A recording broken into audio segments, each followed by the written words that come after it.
జిల్లా మైదుకూరు నియోజకవర్గంలోని బ్రహ్మంగారి మఠానికి సమీపంలోని నల్లమల అడవుల్లో సుమారు 10 కిలోమీటర్ల దూరంలో ఓ గృహ ఉంది. మామూలుగా అడవుల్లో గుహలుంటాయి, కానీ ఆ ప్రాంతం వారు గృహ అని పిలుస్తున్నారు. మరి ఆ గృహ ప్రత్యేకతలేంటి, ఆ గృహ ఎప్పుడు ఏర్పడింది మొదలైన విషయాలపై బిగ్ టీవీ అందిస్తున్న స్పెషల్ స్టోరీలో తెలుసుకుందాం.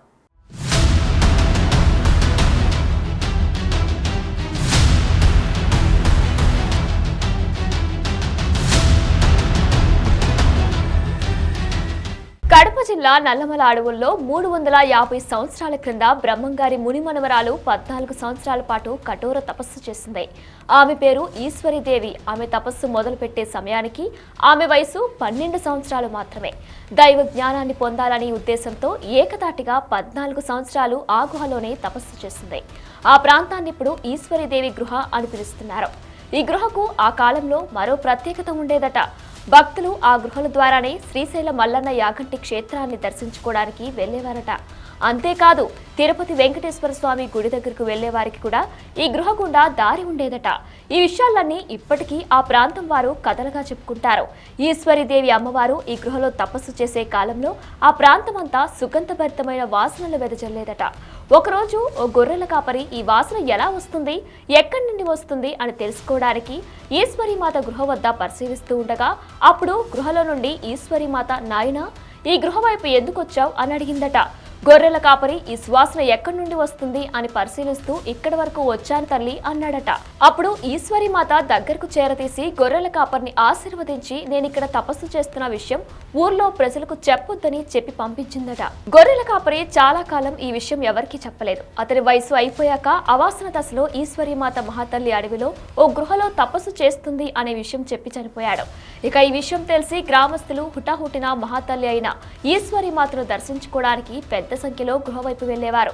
కొంతకాలం తర్వాత ప్రజల కోరిక మేరకు ఈశ్వరీమాత బ్రహ్మంగారి మఠంలో స్థిరపడి 100 సంవత్సరాల వరకు జీవించి ఆ ప్రాంత ప్రజలకు భక్తి బోధనలు చేస్తూ అప్పుడప్పుడు గృహలో తపస్సు చేసేది. దాదాపు 100 సంవత్సరాల తపస్సు ఆచరించిన అనంతరం ఈశ్వరీమాత బ్రహ్మంగారి మఠంలో సజీవ సమాధైనట్లు ఇక్కడ నివసిస్తున్న ప్రజలు చెప్తారు.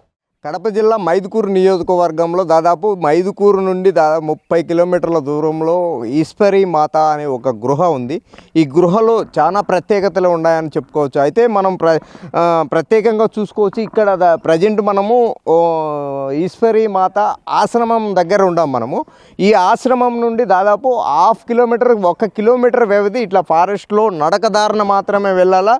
ఇక్కడ ఈశ్వరీ మాత 12 సంవత్సరాల వయసులో ఇక్కడికి వచ్చి ఇక్కడ తపస్సు చేసింది.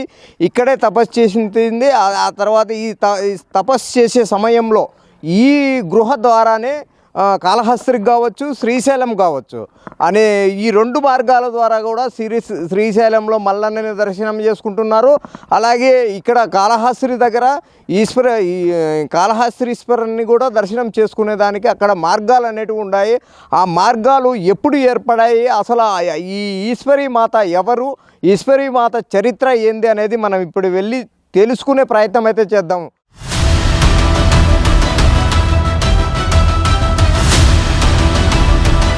నమస్కారం స్వామి, మేము బిగ్ టీవీ నుంచి వస్తున్నాము. ఇప్పుడు ఈశ్వరీ మాత ఎన్ని సంవత్సరాల కిందట ఈ గృహలో తపస్సు చేశారు?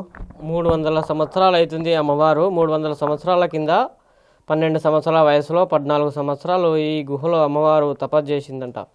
ఈశ్వరీదేవి అమ్మవారు బ్రహ్మంగారి కొడుకు గోవిందయాచారి కూతురు, బ్రహ్మంగారి మనమరాలు. వీళ్ళు 5 కూతురు. బ్రహ్మంగారి పెద్ద కొడుకు పోతులూరయ్య, పెద్ద కొడుకును దత్తుకిస్తారు మా అమ్మకు. రెండో కొడుకు మఠంలో పెద్ద కొడుకు అవుతాడు. పెద్ద కొడుకు వీళ్ళు 5 కూతురు, బ్రహ్మంగారి మనమరాళ్ళు.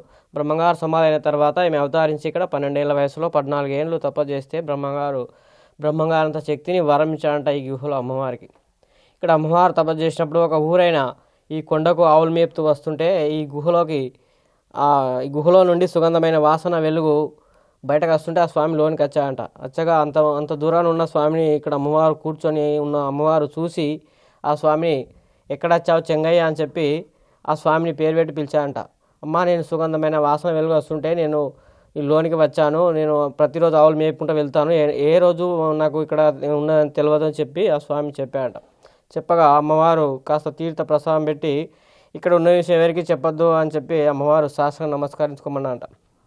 నమస్కరించుకోమనగా ఆ స్వామి సరేనమ్మా అని చెప్పి శాస్త్రం నమస్కరించుకొని ఊరుకు ఆవులు తీసుకుని వెళ్ళి ఊళ్ళో ఎవరికి చెప్పకుండా ఆ స్వామి అట్లనే ఆవులు మేపుతూ జీవిస్తూ ఊళ్ళో అలా ఉన్నాడంట. ఉండగా ఇక్కడ అమ్మవారు 14 సంవత్సరాలు టైము వస్తున్నంత వరకు ఆ స్వామి ఎవరికి ఊళ్ళో చెప్పలేడు. ఆయనకు 14 ఏళ్ళ నాడు ఆ ముసలి వయసు అయిపోతుంది. మంచం మీద పడి ఆ స్వామి ఆవులు మేపలేక మంచం మీద పడి ఉన్నాడంట. ఇక చనిపోతానేమో, వయసు అయిపోయింది, మంచం మీద పడ్డాలి అని చెప్పి పలానా కొండలో నాకు దర్శనం ఇచ్చారు కదా అమ్మవారు, నేను ఇప్పుడు చెప్తాను చెప్పి ఆ స్వామి చెప్పి చనిపోయాట. చనిపోగా అమ్మవారు ఈ గుహను అందరూ ఊరు వాళ్ళు చూసి ఇక్కడ నుండి అమ్మవారిని తీసుకొని వెళ్ళి ఈశ్వరమ్మ గుడిలో ఉంచగా 100 సంవత్సరాల వయసు వరకు అమ్మవారు అక్కడ ఈశ్వరమ్మ గుడిలో ఉండి అక్కడ ఈశ్వరమ్మ గుడిలో సమాధి. ఇది తపస్థలం. అయితే మనం ఈశ్వరి మాత గర్భాలయం సమీపంలో వచ్చినామో, అయితే ఇందాక మనం చూసుకున్నట్లా ఆ గృహలలో దాదాపు 14 సంవత్సరాలు ఈశ్వరి మాత ఆ గృహల్లో తపస్సు ఆచరించిన తర్వాత ఆ తపస్సు ఆచరించే సమయంలో ఆ తపస్సు నిర్వహించే క్రమంలో ఒక ఆవుల కాపరి ఆ అమ్మవారిని చూశారు. ఆ అమ్మవారిని చూసిన తర్వాత ఆ అమ్మవారి గురించి ఊరిలో అతను చనిపోయే మూమెంట్లో ఎవరైతే ఆ పశువుల కాపరి ఉన్నారో ఆ కాపరి ఆ ఊర్లో ఉన్న చనిపోయే మూమెంట్లో ఈ ఊర్లో ఉన్న బ్రహ్మంగారి మఠంలో ఉన్న ప్రజలకైతే చెప్పినట్లయితే తెలుస్తుంది. ప్రజలకు తెలిసిన తర్వాత ఈశ్వరి మాత ఇక్కడే ఈ గుడిలోనే 100 సంవత్సరాలు ఈ ఊర్లోనే ఉన్నారు, ఇక్కడే నివసించారు. అలాగే ఈ క్షేత్రంలోనే ఈశ్వరి మాత అయితే సజీవ సమాధి అయినట్లయితే తెలుస్తుంది. మనం ప్రజెంట్ చూస్తున్నాం కదా, భక్తులు కూడా ఎంతోమంది భక్తులు కూడా ఈశ్వరి మాతని దర్శించుకుంటున్నారు. ఈశ్వరి మాత సమాధిని సజీవ సమాధిని దర్శించుకుంటున్నారు.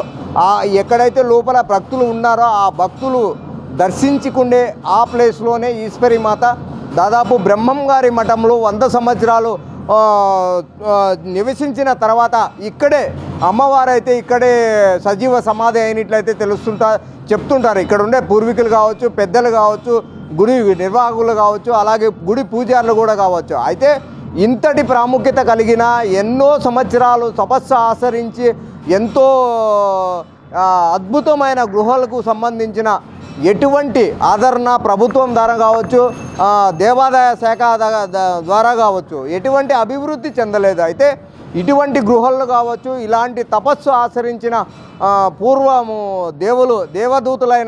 దేవదూతులైనటువంటి వారు ఇటువంటి వారు ఈశ్వరి మాత వంటి వాళ్ళు వీళ్ళంతా దైవదూతలు అని చెప్పుకోవచ్చు. ఇలాంటి దైవదూతలు ఎక్కడైతే తపస్సులు ఆశ్రయించారో, తపస్సులు చేపట్టారో అలాంటి గృహాలు గుర్తించి ఎక్కడెక్కడ గృహాలు ఉన్నాయనే కోణంలో గుర్తించి ఆ గృహాలని ఇంకా బాగా డెవలప్ చేసి ప్రజలందరికీ తెలిసే విధంగా దేవాదాయ శాఖ అధికారులు కావచ్చు, అలాగే ప్రభుత్వము గట్టి చర్యలు చేపట్టాలని చెప్పి ఇక్కడ ఉండే స్థానికంగా నివసిస్తున్న ప్రజలైతే వాపోతున్నారు. కెమెరా పర్సన్ సుదర్శన్తో మధు, బిగ్ టీవీ, ఈశ్వరి మాత సజీవ సమాధి అయిన క్షేత్రం నుండి.